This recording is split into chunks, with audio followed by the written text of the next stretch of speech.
बातमी शेतकरी कर्जमाफी संदर्भातली। राज्य सरकारनं शेतकऱ्यांसाठी कर्जमाफीची घोषणा केली, मात्र अंमलबजावणी आधीच मुख्यमंत्री देवेंद्र फडणवीसांचा सत्कार करण्यात आला।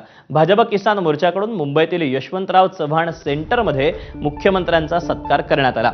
मात्र शेतकरी कर्जमाफी योजना लागू होण्यापूर्वीच फडणवीसांचा सत्कार झाल्यानं राजकीय वर्तुळात चर्चांना उधाण आलं। मुख्यमंत्र्यांच्या सत्काराची इतकी घाई का, असा सवाल विरोधकांनी केला। दरम्यान आज झालेल्या या कार्यक्रमादरम्यान मुख्यमंत्र्यांनी आणखी एक मोठी घोषणा केली। 7.5 हॉर्स पॉवर पर्यंत 48,000 कोटींचं वीज बिल माफ करणार असल्याचं मुख्यमंत्री म्हणाले। कर्जमाफी पाठोपाठ वीज बिल माफीचीही घोषणा फडणवीसांनी केली, पण याची अंमलबजावणी कधी होणार या प्रश्नाचं उत्तर अद्याप मिळालेलं नाही।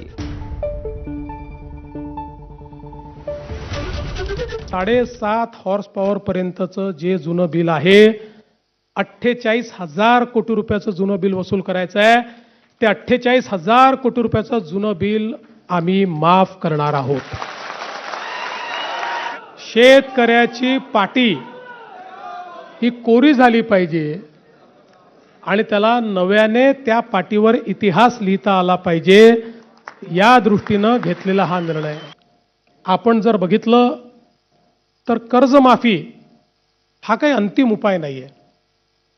आपण विचार करा, जर राज्यामध्ये शेतकऱ्यांना 7 ते 8 वर्षात 3 वेळा कर्जमाफी द्यावी लागत असेल, तर कुठेतरी आपल्या शेतीसमोरचे प्रश्न फार गंभीर आहेत। जर आपली शेती फायद्याची करायची असेल तर वेगवेगळ्या प्रकारच्या उपाययोजना केल्याशिवाय शेती फायद्याची होऊ शकत नाही। दरम्यान मुख्यमंत्र्यांनी वीज बिल माफीची घोषणा केल्यानंतर शेतकऱ्यांनी काय प्रतिक्रिया दिली तीही पाहूया। कर्जमाफीमध्ये सुद्धा आमचं असं झालंय की बऱ्यापैकी आमचे 50,000पासून 2 लाखापर्यंत कर्ज कव्हर केल्यामुळं आम्हाला त्याचा खूप मोठा फायदा झालाय। काही वेळा आमचे 2 लाख बसत नव्हते किंवा आता नवीन कर्ज बसत नव्हते।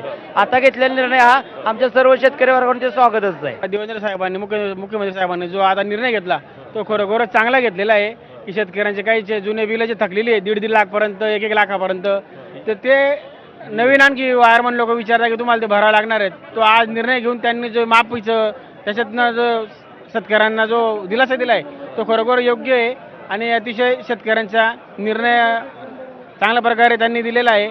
पाठीमागचे जे थकलेले बिल होते ना, त्याच्यामुळे नवीन कोटेशन देत नव्हते आणि कुठली योजना घ्यायची असली तर ते डिपार्टमेंट म्हणजे महावितरण योजना देत नव्हते।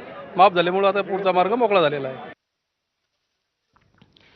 दरम्यान मुख्यमंत्र्यांनी कर्जमाफी पाठोपाठ वीज बिल माफीची घोषणा केल्यानंतर शेतकरी नेत्यांनीही प्रतिक्रिया दिली। सरकारनं घोषणा केली, पण इतकी रक्कम कशी उभी करणार